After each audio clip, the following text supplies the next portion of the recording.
Hello and welcome to The Conversation.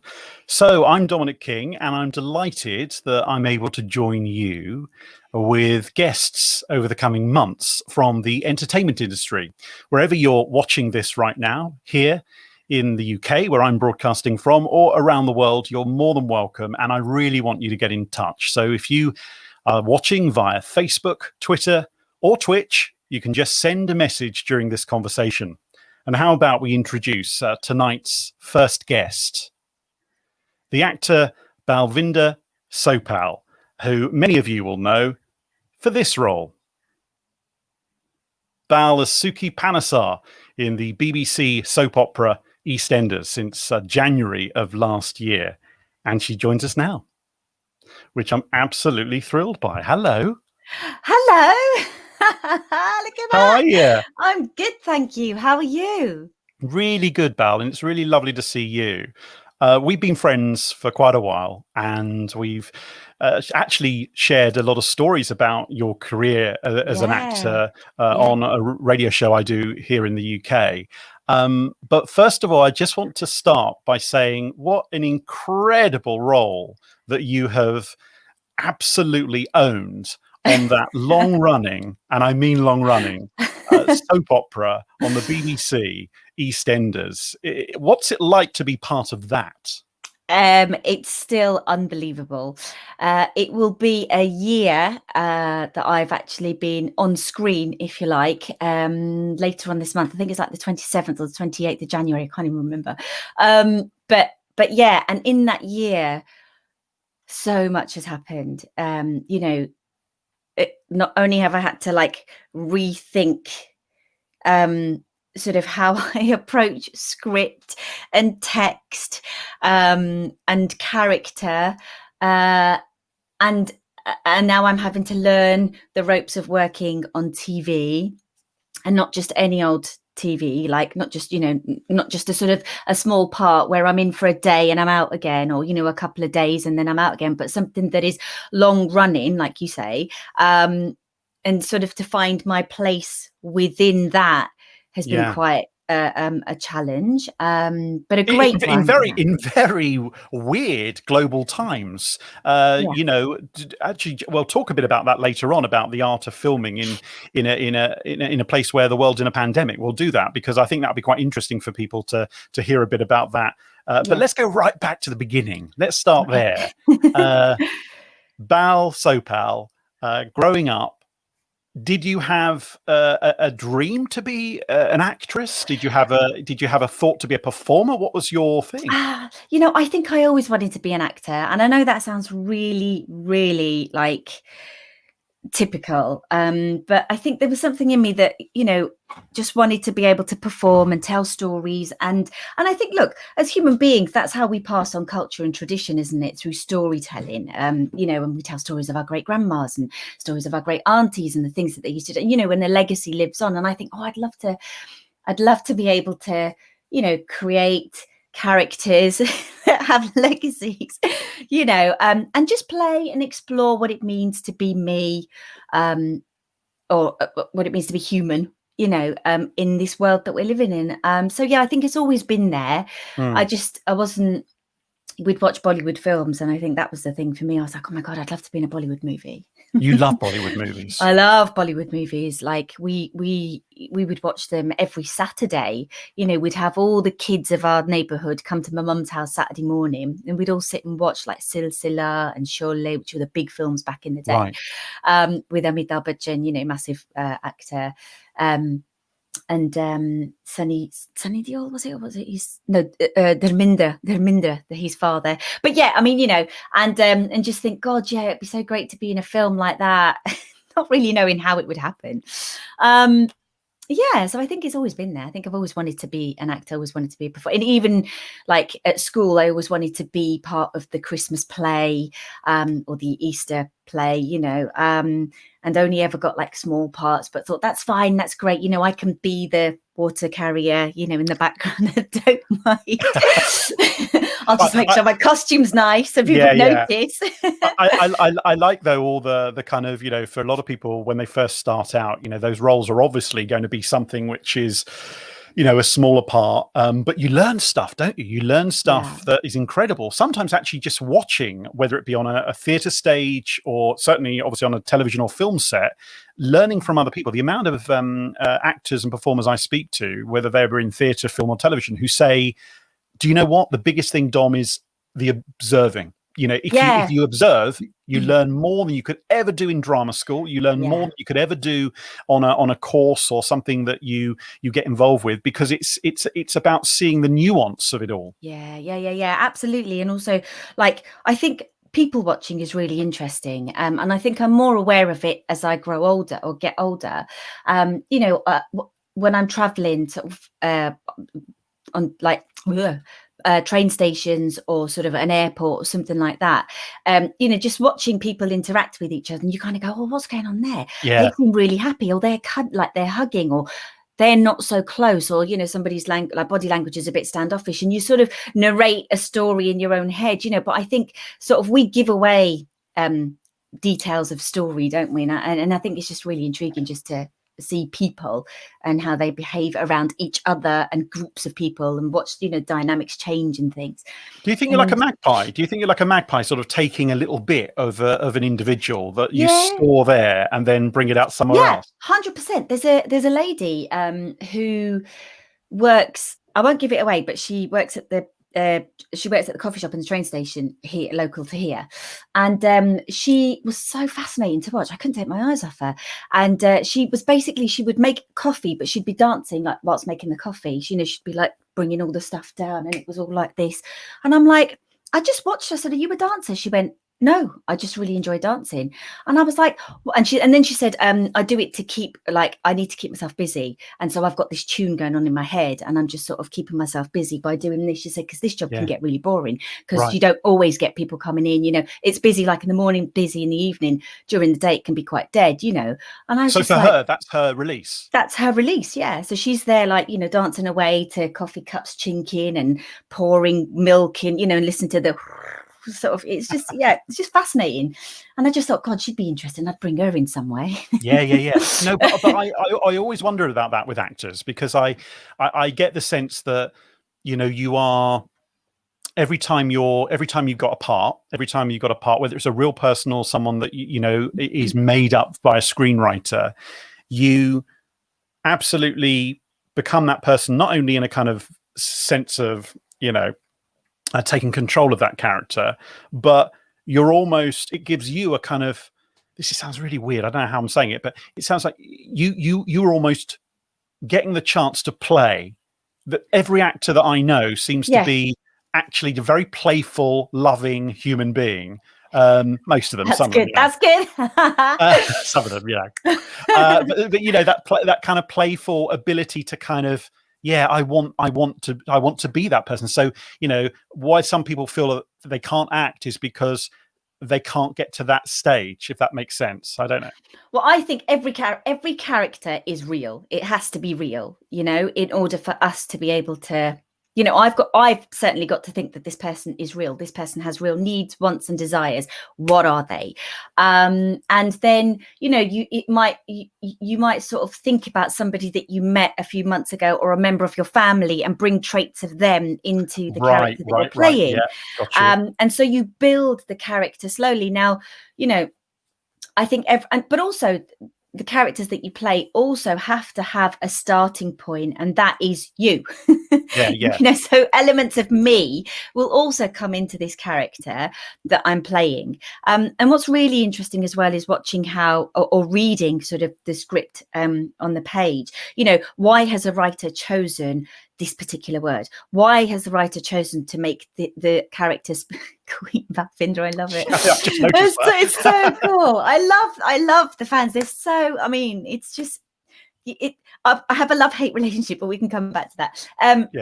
But you know, and you question, like, why does this character use this word, and why has this character got this rhythm of speech, and why does this, you know, and slowly you sort of build up their backstory and what happened to them, and then that informs how they behave in the future, like in the present, and what their future might be. You know, you've got to get a 3D kind of character. So is there a voice cadence? Is there a kind of, like, do you have a rhythm to the sound of a yes, it's really, it's really interesting when you read a script, because it's certainly I think I pick it up, that we have a pattern, a speech pattern, the way that we speak. And it's really interesting. Like sometimes you can read a speech and something might not be quite right because you're like, I'm tripping up over that line. Why am I tripping up over that line? Is there a word missing, or is the rhythm a bit off, or, and I think there is a word for it, but I'm not quite sure, because I remember having this conversation many years ago when I was doing Silver Street. But there is a rhythm to the writing, which then informs the character. And there are some characters, some characters might be nervous, and so they use a lot of, so they speak like this, and it's all a bit, Right. you don't really finish off your sentences. Because I think that's really interesting, because in radio drama, when you don't have that visual, and you've done radio drama as well, you have to have a different mindset, don't you, about that language and making sure that's really brought across. And in the ability to actually put in ums and ahs, which sound natural, is the character, because no one goes around talking completely like they just don't have any kind of situation or voice pattern whatsoever, because it doesn't work. Well, that interesting wouldn't be what you'd that. experience. I don't know, and I think this is another thing, is that as I've gotten older, or as I've been in the game a lot longer, you have to respect the writer. They've written something that is in their head, and they've thought of this character in a way, or they've been given a brief or whatever. And particularly working on soap and having to play Suki Panesar, she does have a very certain way of speaking. She's very cutting. She'll say something that's underhand, or well, it's not. I mean, she never says anything underhand, but she'll just say something, and that is her. And sometimes I'll put a in, but that doesn't suit the character, because she's very direct. She's very straightforward, and she's like, well, this is how it is, and I don't care whether you like it. You can lump it, or whatever. Can I just stop you there and say that when I saw you explaining that, I don't know if anyone else picked this up. Let's go for close up. I think that when I saw you starting to explain about Suki at that moment, your face almost changed into Suki Panesar. Oh. It was so strange, because I knew you before you went into EastEnders, and I literally, and I think I said to you, didn't I, that I when I first saw you on the soap, I actually got very scared, because I thought, that's not my Bal. It's true. It's so true. My mum's like, whoa, that's not you. I'm like, I know it's not. But that's the beauty of it, you see. And I think that's the thing, is that the writing, the clothes, it's really funny. I had a very good friend of mine, a very close friend, ask me how I get into the character and what is it that makes me. And I think I get into the dressing room. And for me, it's when I put the earrings on that I become Suki Panesar. The earrings and the hair, for me, just make Suki Panesar, because the hair is so like this, and there's a straightness to it, there's a neatness almost to it, and it's like if her hair was out and flowy, it just wouldn't suit her. She'd be a completely different character. She's so straight laced and so like not straight laced, but tight. What's the word? Like just tight. She's just tightly tight is probably the word, because it's almost like really in there. I mean, just looking at some of these images, they're lovely. It's a great gallery. But my favourite one, I have to say, is the actor who's next to that Albert Square sign. How many of those you work with, the cast, have all had their photograph taken? It must be like the first thing they do. Yeah, it's iconic. That word, it's something that you have to do. It took me a month to get that, I think, because I hadn't had the opportunity, because they would always be filming, or I would be in costume. And the thing is, you're not allowed to take pictures in costume, because you don't want to give too much away of what's coming up. And so once you're, say for example, if I put a picture up of me in costume, the episode had to have been aired for me to have then, be able to use that picture. So I mean, and of course, when I sat there, I was just like, I can't believe it. And I have a friend who is in Holby City at the moment, and she was like, can I just have a look at the square? I was like, yeah, of course, like you can pop round. And so she just came and she was like, gotta get a picture. And it's it is that thing, isn't it? It is. But look at that picture of you and Phil at Christmas time. I mean, that was a huge episode where you confronted him, And you know, none of us have seen that kind of a thing before of Phil, you know, Mr. Tough Guy, and the baseball bat. And boy, did you just stare him down. In fact, you didn't even need to. It was like, you know, Suki was kind of going, yeah, do you know what? You're so beneath me. I don't even need to think about you. But also you kind of go, well, what sort of character does that? What sort of person stands up to somebody like Phil Mitchell?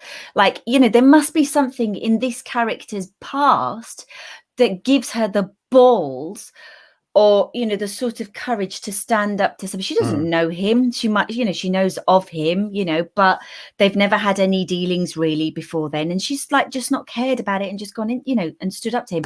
But also, again, it's the writing. The writing allowed that to happen. It was written by somebody called Athia Gupta Sen.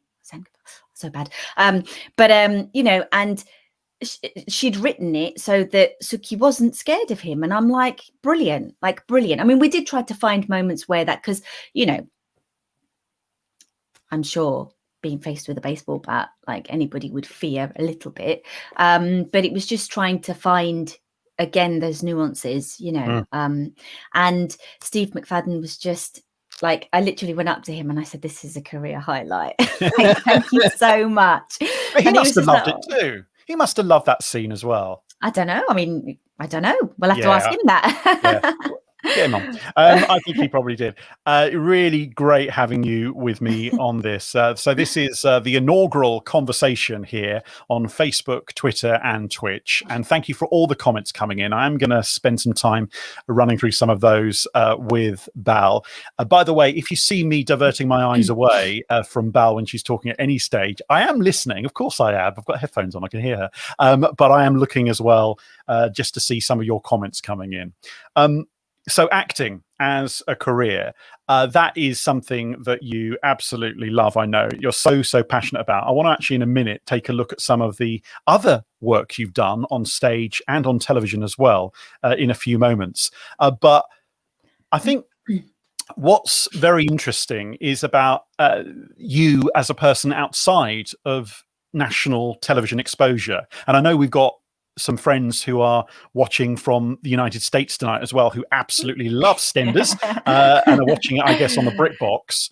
Unlike, though, Bal, the old days where I remember having friends in America, like maybe 15 years ago, and saying, "Oh, do you get EastEnders over there?" And say, "Oh, yeah," but they were still watching the original Pete Beale. And honestly, at this market stall, and they were seeing all the old characters. Now, some of those characters are still obviously there, and you know, but they were watching those original opening scenes, and with Nasty Nick and all the rest. So I think it's really interesting now with BritBox that effectively they can watch you in real time in the States and other places around the world, because this is a very exported show, isn't it? It is. And I think that was one of the things that made me go, whoa, this is bigger than I could ever imagine. Because, you know, you're sitting in your home or you go to work and you do what you do, and like with theatre and, you know, even Call the Midwife and stuff like that, you know, it's a one-off, it's done, that's it. But when I realised the kind of enormity of the reach that EastEnders or the soaps have, I was very scared, because, you know, that's pressure. You're like, oh God, you've got to make this character. Well, look, she's not likable. She never was. But you know, they've got to enjoy watching you or the character in some, you know what I mean? Like, you want to do a good job, and you want people to like or appreciate the fact that you're doing a good enough job, you know. And then you kind of go, are you doing a good enough job? Am I good enough to be here? Is this really where I should be? You know, because there's all these people watching. Like, but that's the same for anyone in the arts, isn't it? You know, I've learned so much now in my career that, and I include myself in this, absolutely, imposter syndrome amongst actors, performers is just rife. Because, and that's not necessarily a bad thing, I don't think. I think that it's the glue that keeps us going, doing what different individuals do, whether you're presenting, whether you're acting, whether you're you're a director, a producer, you're a camera team, your makeup, your, you know, whatever the role is. Imposter syndrome is there for everyone, because everyone, even those who have continued to climb the highest heights, still have that thing of, am I good enough? Are people Yeah. going to want this? Why does Do that they like me? happen? Because I think that ready. Where is our psychiatrist's couch? Because this is where you and I go into deep therapy late at night here on a Thursday evening in the UK. But it's Right. really funny, isn't it? 'Cause No, you what it can't- is, Go what on. it is, I've got it. I've got the answer. Or Go, what I think go, it go. is, I don't know if I've got the answer. I might not. How presumptuous of me. I That's think good. that We should have that confidence. We should all have it. no, because I'm feeling like an imposter. What I think it is that actually within ourselves, whatever our background stories are, I think we've all got something that we are, as children, we are seeking. And I don't know what that is, and I don't know what the scenario is, and not getting too deep about it, I guess. But I think there's always something in most performers' backgrounds that allows them to want to do this. First of all, I think it starts off with proving oneself, but then it becomes, quite frankly, a adrenaline drug that keeps people doing what they do. But at the same time, I think it's living therapy. It's a great way. You and I get to live out our fantastic dreams, and we're very, very lucky, and we get to do these kind of jobs. And I think that's what at the heart of it. But I think it starts, the nucleus of it is a kind of look, I can do it. I can do it. Hello. I don't know. Yes. May not be true for you. Definitely is for me. I know. I don't know. I kind of sort of often think about it. I mean, I know that I always wanted to do it, like we said at the beginning. But maybe there is a sense of, needing to prove your worth. But then, there's a fear, isn't there? So you kind of spend all your life trying to prove your worth. And then you land something like this, or you land a big job, or a job that you really wanted. And all of a sudden it's like you are a nobody again. Yeah, does that make sense? It's so weird, isn't it? Right. So it's an inward kind of thing sometimes, isn't it? Because you're almost like you're so that leads me actually into looking at some of the work you've done, because I think this is interesting. Right, everyone, are you ready for the gallery? And this is not even half. This is just a few different moments. But I thought it'd be really nice, and we'll keep this up for a little while because I want to go through each one of these and just talk a little bit about it, if that's all right with you. Yeah, of course, please. And thank you so much. If you're just joining us, by the way, people joining all the time here in the UK, and I think around the world as well, which is absolutely brilliant. You are watching The Conversation. I'm Dominic King, and I'm talking to guests from the world of film, television, music, and the arts. And we're going to be doing this hopefully every couple of weeks, and we'll bring on a new guest. I'll tell you who my guest for next time is after the end of this conversation with Balvinder Sopal, the actress who is currently starring as Suki Panesar in the BBC soap EastEnders. But talking about the roles that you've had, let's take a look at this bunch here right now, because this for me is just fantastic. So we've got that role of EastEnders, which is more recent. I just want to go to the bottom, I guess people watching, bottom left on the screen. Call the Midwife. Yeah. Now that is a huge show. Yeah, you and Jenny there. Just being part of any kind of long running show before EastEnders, Call the Midwife, that must have been just so amazing to be in that group of people, because it's a right old ensemble cast, isn't it, from all over the industry. Yeah, Dom, that was actually a dream come true, and I'll tell you why. So when it first started, I can't remember, but it was basically, I was on the show 2017 or 2018, so 7 years before that it started, and I was like, Sunday viewing, or Sundays used to be go to aqua aerobics at 6 till 7, come home, have some food, settle in to watch I think it was Planet Earth from 8 till 9, right? Or it might have been Call the Midwife. I can't remember exactly, but it always used to be Planet Earth and Call the Midwife. And I remember watching Call the Midwife, and I was like, oh my God, this is one period drama that I could really see myself on, because, we do period drama in this country very well, but it never features anybody from a culturally diverse background. And yet to say, you know, culturally diverse people have been in this country alone since the 1800s, you know, and we also have a connection with royalty. You only have to read Sophia Dilip Singh to know what the connection is there. She was the goddaughter of Queen Victoria. And an original suffragette. But, you know, so we've been like, you know, people of a culturally diverse background have been in this country for many years, and we were never seen in any of the depictions of history of this country. And then Call the Midwife came on, and I was like, this has got nothing to do with religion. It's got nothing to do with, you know, kind of being from a culturally diverse background. You know, it's about people. It's about it, and it's something that affects everybody, having children and women's situation, you know, motherhood and family life and relationships and all of that kind of stuff. And I thought, that's brilliant. That's a part of me. I could do that. 7 years later, I get the call to audition, and I was like, I can't believe this. And it wasn't just a small part. It was like a guest lead for that episode. And I just thought, this is unbelievable.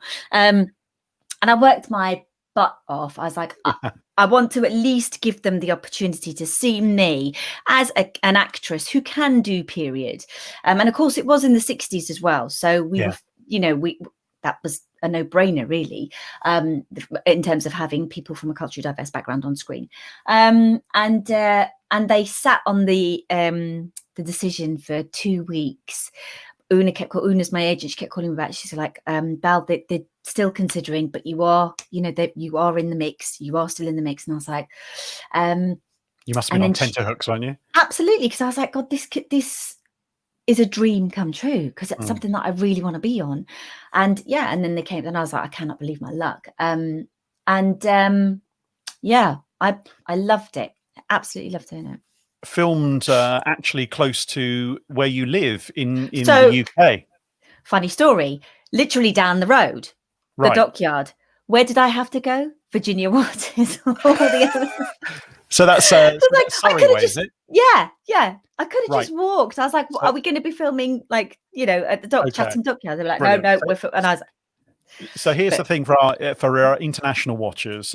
There's a place near where Bal lives called Chatham Dockyard, and Chatham Dockyard is a fascinating place. Little fact that is just pertinent, I think, to this very week, that the Resolute desk inside the White House came from Chatham. No, did you not know that? Did you not know that? Oh, okay. Built. Actually constructed by a carpenter at Chatham Dockyard, and that desk from wood from a warship, which I think was HMS Resolute, forgive me historians if I'm wrong there, and then that desk is what the president sits at. I think there are three of them.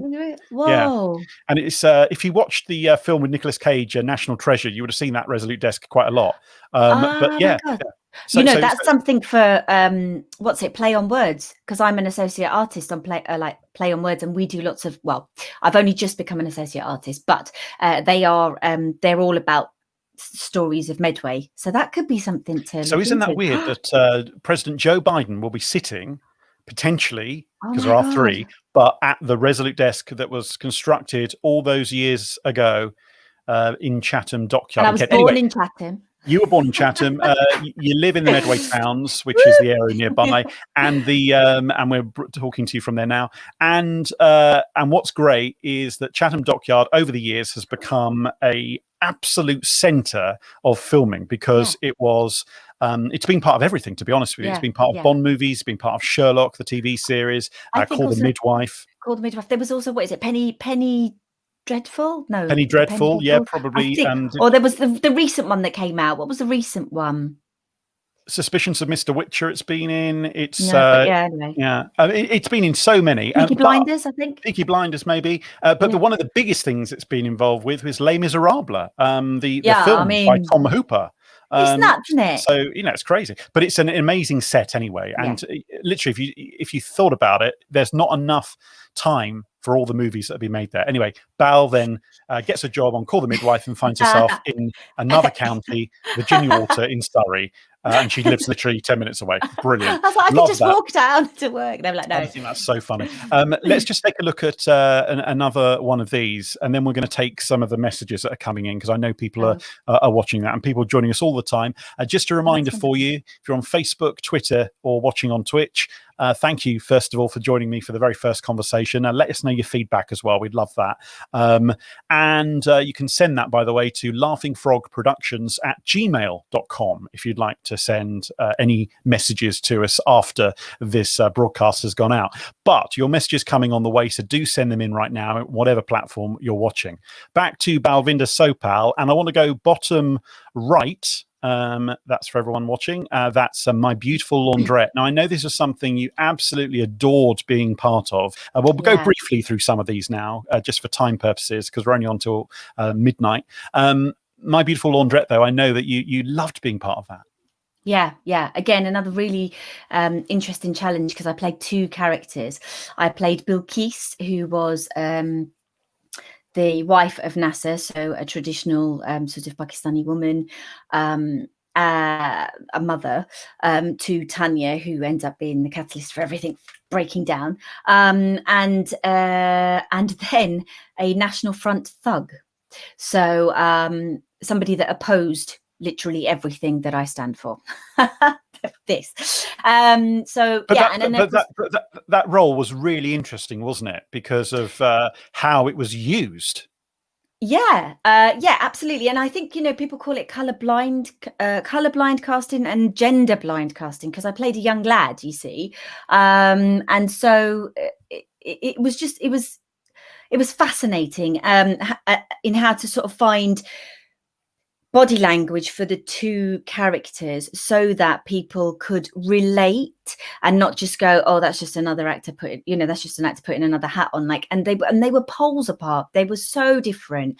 And it was hard to get into Moose, who was the young lad, because I was like, I'm not a racist, obviously, and I don't use the sort of language that they use, and I wouldn't beat someone up because I didn't like the color of their skin. So how am I going to relate to this person? And I think when you strip everything away, it all comes down to just wanting to be understood, just wanting to be seen and heard. And these young lads came from very sort of deprived areas, back in the 80s. And they were seeing, an influx of immigrants, if you like, coming in, that were very clever, very intelligent, very resourceful, hardworking, and they worked for their money. They didn't get it just like that. They worked hard and they put into this country and they helped build the country. But of course, these young lads are going, well, that's why you taken away from me. And of course, they weren't. And so it was just about trying to find a sort of something that was real, in this young lad. And it was just that he just wanted to be loved, and he just wanted to be heard, and he wanted to be given an opportunity, because of course, where he was coming from, there was no opportunity. There wasn't the chance to go out and get a job. There wasn't the chance to go out and get education, because it had all been stripped from that area, if you like. There was no regeneration. So what do? You blame everybody else that is, making it or doing better than you are. And all of these roles, they come down to a fundamental thing, I think. There are lots of, as we said earlier, nuances to everything you do and the roles we see, but ultimately they come down to the human psyche, the how do we react under certain circumstances? How do we the conditioning, which I think is so fascinating for us as watchers of drama and theatre productions and television and film, because we immerse ourselves. And I think during this period, actually, it's been really interesting that they say that these shows, people have been binge watching massively a lot of shows, because it's been a great way to escape from the circumstances we're in with the pandemic around the world. And in a way, it's given people a chance to really get into something and feel like it's, I don't know if you have this, Bal, as someone who works within television. but sometimes when you get hold of a series, it really has an effect on you that it becomes part of your life. Now, I know there are a lot of EastEnders fans watching tonight.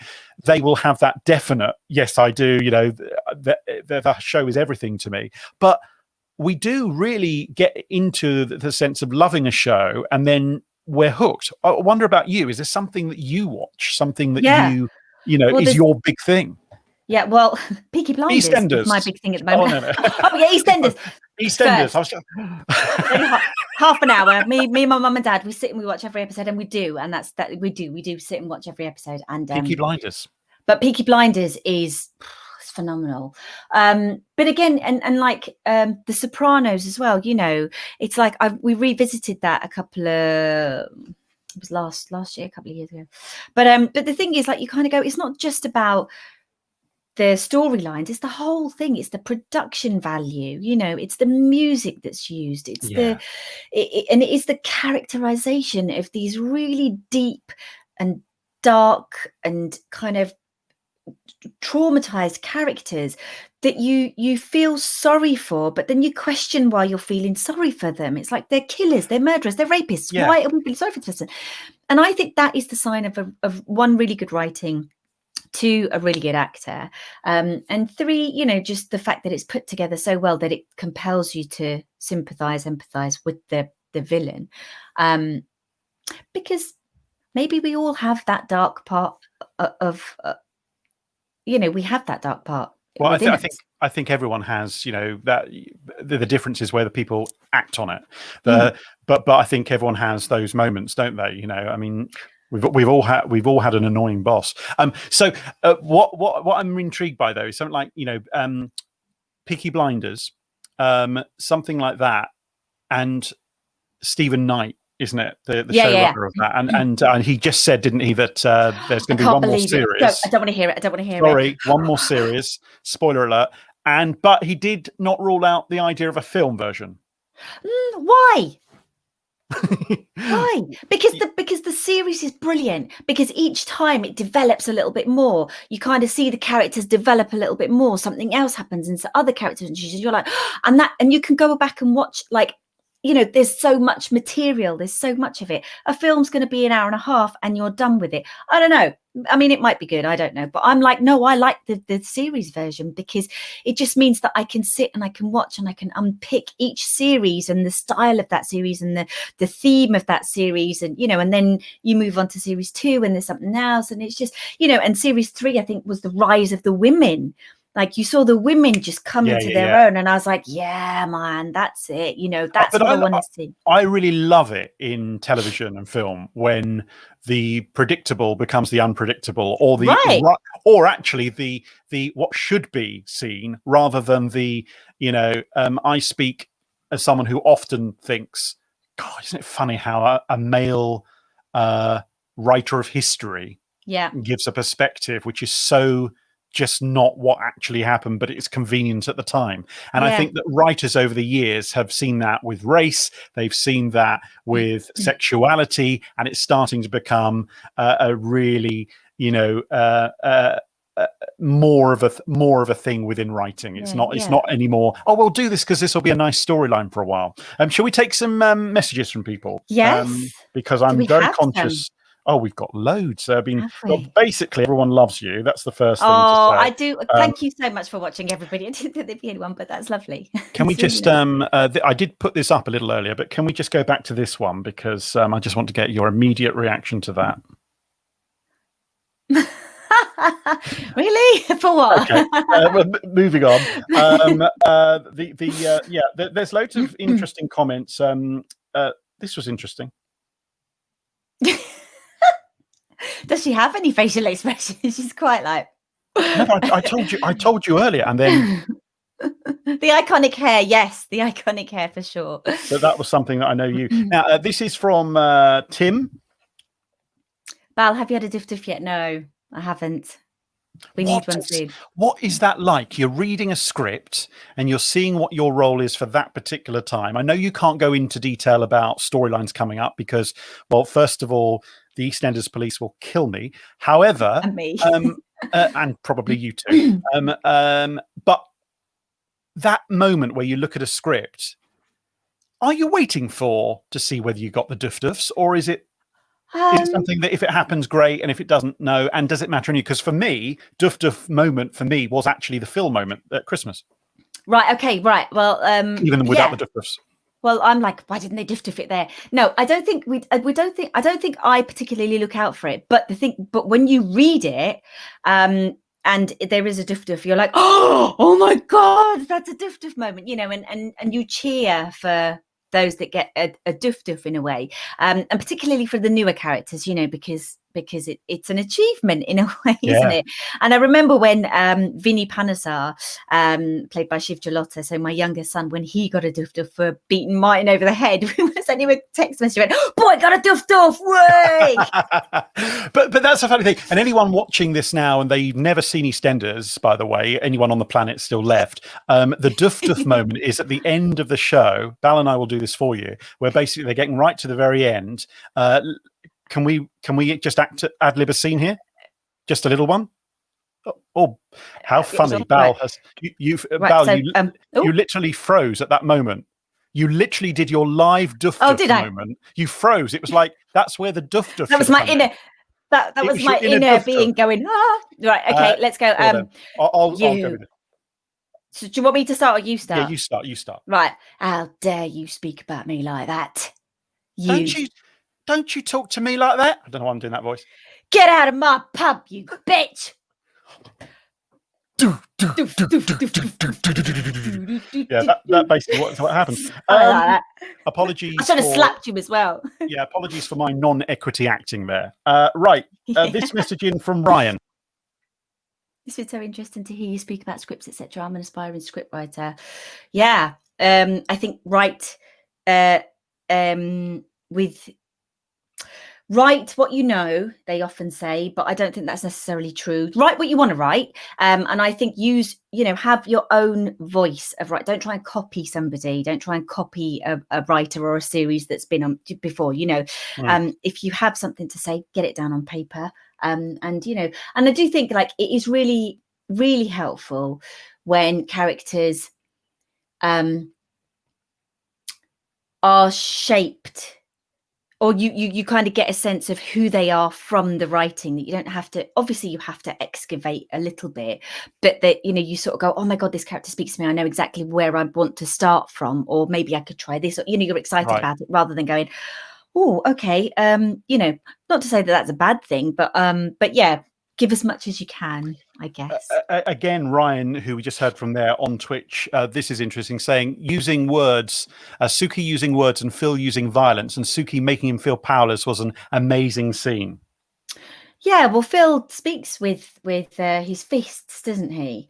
And I think, now look, there were so many ways to go with Suki, and I think I wanted to just play her sort of more controlled and more restrained, and I think that then lent itself to not using violence, because it's not losing control in that moment. All you have is yourself. I don't know if that makes any sense, but no, I get what you're saying. The friend of yours and mine, joining us via Facebook, the actor Muz Khan. Hey, I love this. This is so Muz. Hey Bal, hey Dom. Kids are asleep next to me, so I can't put the volume up. But just saying hi to you both. Hello. Hey. Oh, bless him. That's lovely. Now Muz is a great actor, television and film, and he's smashing the Asda adverts, isn't he? Yeah, he's just been on those ads, hasn't he? Him and his family, the whole family, have been there.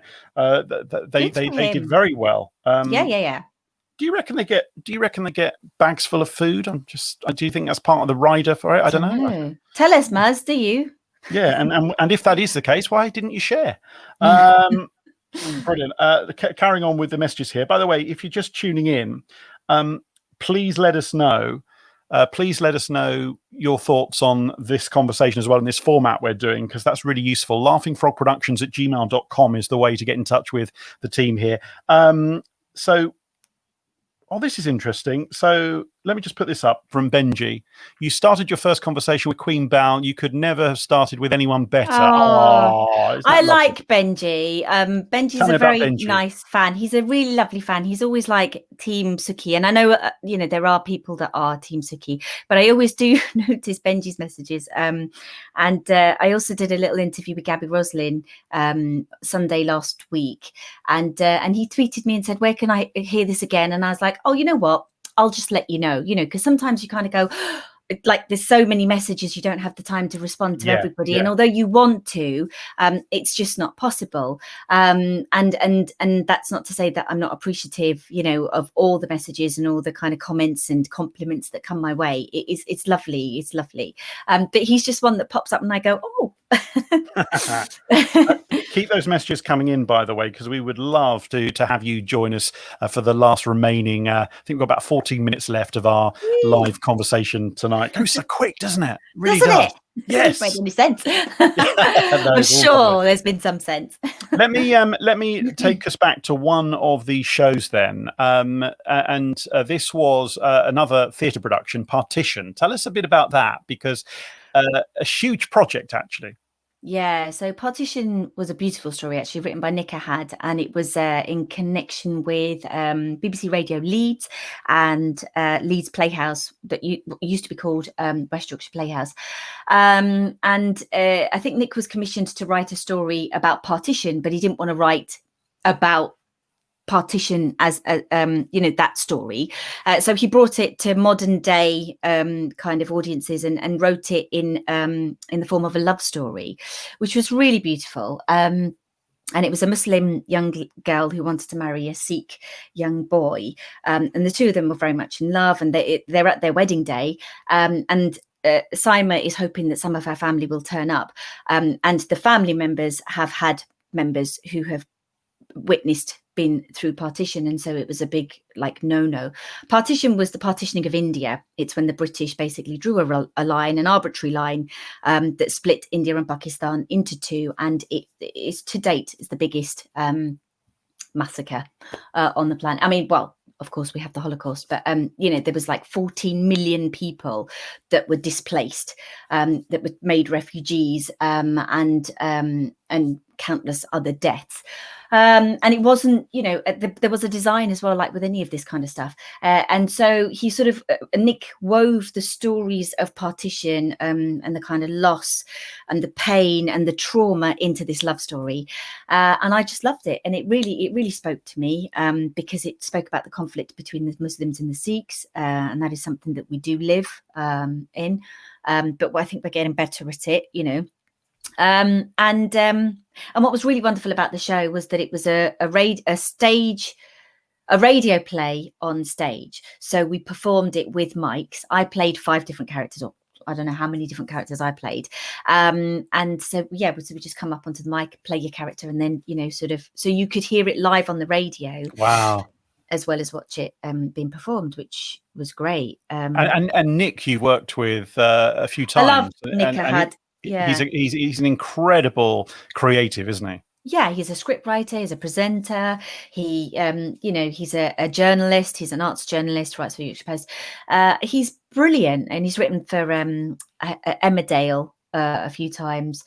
And I know him because I did some readings back in the day up in Leeds, when we just sort of written some new stuff, and you get actors in to workshop your writing, which is really always wonderful, because you get the actor's input and then the writer goes, oh yeah, but what about it? This is a real collaborative process, and I remember doing one of his pieces, and we've just become friends since then. So we go back over 10 years. Yeah, and it's really interesting. With friends in the industry and friends from outside of the industry as well, you have these two worlds that collide between the entertainment stroke showbiz stroke acting world and your life. And I remember when we first sort of started chatting together, one thing I knew about you was how much you are an absolute part of your community where you live in the UK, in a county called Kent, and you're in this area where it really is part of your life. In fact, when you moved back to there, from elsewhere in the country, it was a real joy for you, wasn't it? Going back home, going back to your roots. Yeah. Because also, like, I think there is this thing where people go, if you want to become an actor, you've got to go and live in a big city. You've got to go to London. That's where it all happens. And I was like, well, and I studied up in Huddersfield. And so I stayed there for many years. And then I moved back down to my mum and dad's because my sister had just had 2 children. Well, she'd had her first child. And I was like, I want to be close to the family. I miss them. And I want my niece to grow up knowing who I am, not just an auntie that pops in, on birthdays or whatever. And as a creative, you do seek out work. And I thought, well, nobody knows me here. So I need to know what's going on. And I want people to know me because I want to be creating work within the Medway towns. And then that's when I wrote to you and went, hi, I'm a local actor. Would you like to interview me? And then you were like, yes, that'd be lovely. What have you got coming up? And I thought, oh, fuck, I've got nothing coming up. I'm like, I've just moved down to Gillingham. There's nothing here. But then no. And then I made, I sort of connected with the Brook Theatre in Chatham, and I sent them emails and said, can I come and work here? Can I be a box office assistant and all that kind of stuff? And they were like, well, we've got no space for, we're not hiring. And I was like, no, please give me a job. It was embarrassing. And then, and then there was the Sunlight Centre just down here. And I thought, and then you were saying, if you have a story to tell on, like, why don't you, let us know about what's happening in your community. And I thought, well, that's a great way for me to get to know what's happening on my doorstep, be creative and give these people a voice as well. And so that's how it sort of came about, You did some, for the radio station I work for, you did some incredible, I work on an arts program, and you did some incredible community-led projects that are going on, but also actually just meeting real people, going through doors. There's a place called the Sunlight Centre, as mentioned, and you walk through the doors and you get reaction, and you talk to people and they tell your real stories. I think what was really lovely was how when you did a piece on the Chinese New Year for us, you went with your nieces. And it's very easy sometimes to kind of think of stories like that as kind of almost stereotypical. What are we going to record? What are we going to do? You didn't do that. You got to the heart of the community. You spoke to Reverend Can you? Yes. Yeah. And just phenomenal human being and great conversation with you. And I felt that we just didn't just do the surface stuff. We got beneath it. And is that because you're just interested in human beings? Yeah, I think so. I think if you're going to do something, it's got to serve the people that you do it for. Like, and also, like, they're giving their time to me. You know what I mean? They weren't being paid for any of it. I wasn't able to pay them. Like, and I just thought, and I'm just interested in what is here, and people and how I connect with people and the sort of vibe that I get off them. And it was just so incredibly wonderful for her to give me time, at the Chinese New Year on the day, and then the religious ceremony afterwards, because they're part of the Chinese Methodist, Christian Methodist, Chinese Methodist, And it was great. And she's a good friend now, so she's somebody that I often send text messages to and just go, hi, how you doing? And it's lovely. And it also allowed me to see into something that I had never seen before, because I didn't know we did Chinese New Year celebrations here. I had no idea. I mean, admittedly, I hadn't been here for a very long time, so I think something like 17 years I'd been away from my hometown. So it was really lovely for me to know that was happening, so that the next time it happens, post-COVID, we can connect with that and make that a part of our culture as well, a part of who we are, being members of this community and this town. So I've been chatting to Balvinder Sopal here on the conversation. Thank you so much for everyone who's still sending in their messages as well. And there are a few messages that have come from EastEnders fans clearly wanting Bal to just spill the beans on everything. Now, I know that she can't do that. However, I'm still going to put the question up so that she can just smile at you. So if you get a smile, that smile simply means I can't tell you, I'm not allowed, and don't take the smile either way. Don't treat it like that's some sort of, I don't want to see in the newspapers tomorrow morning, a smile meant this, a smile meant that. No, it didn't. It's just a smile. And I preempt that for Bal. But here is some questions that you can just look at.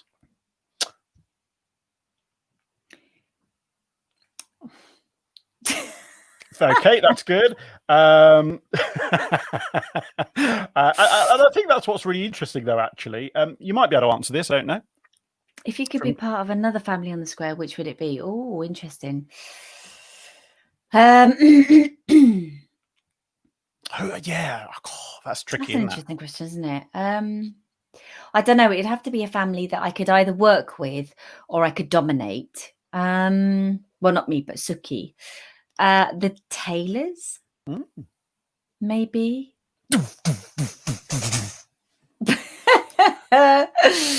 By the way, for anyone who's wondering whether you can rewatch this, on Facebook, Twitter, and Twitch, you can rewatch this after it's gone out on Twitch if you are someone who watches that, or indeed you could sign up to it. You could just come and find me at Twitch. It's Laughing Frog Productions is what you're looking out for. So just Laughing Frog Productions, and then you'll be able to see this again.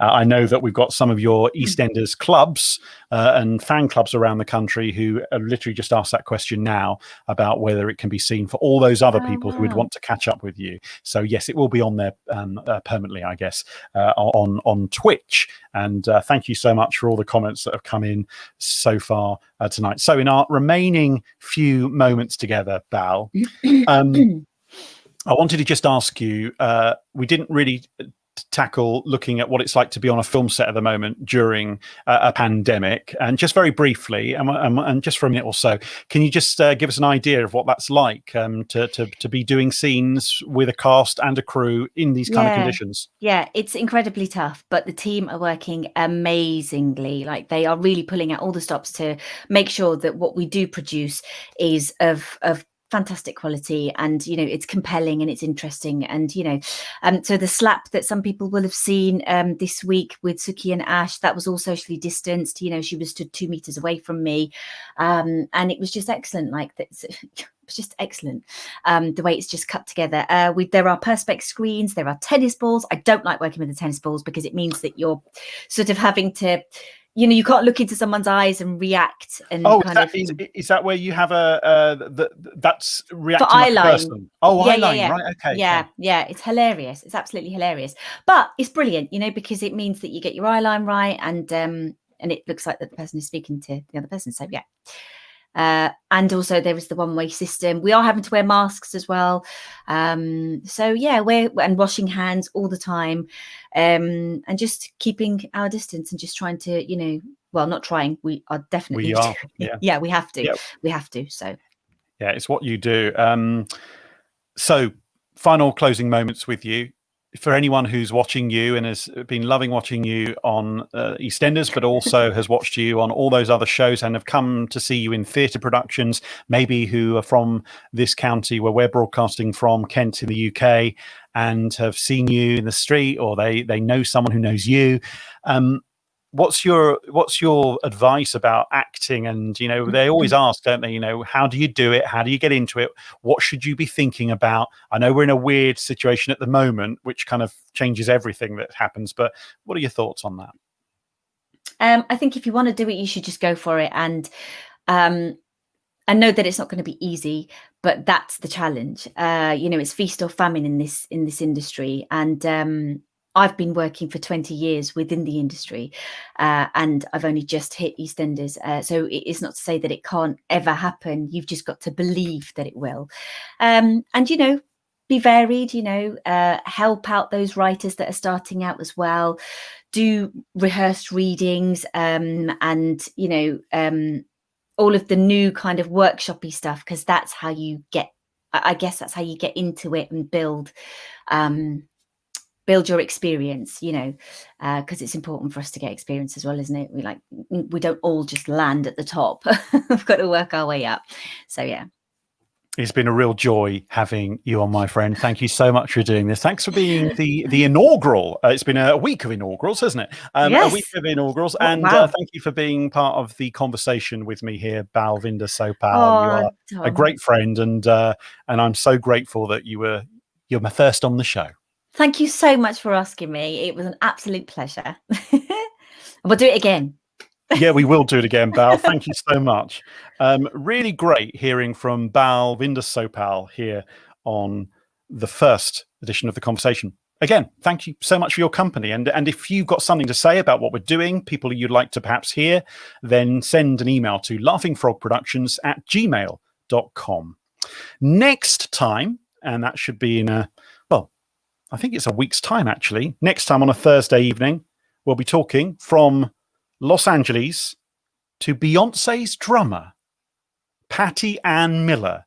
You may have just seen her in Bill and Ted 3 as Grom, the prehistoric drummer. She is fantastic, and I'm so looking forward to having her with me here on The Conversation. Thank you if you've been watching on Facebook, Twitter, or Twitch. And remember, you can always send us a message. laughingfrogproductions@gmail.com. It's just after midnight. It's Friday morning. Thanks for staying up late with us, and see you very soon.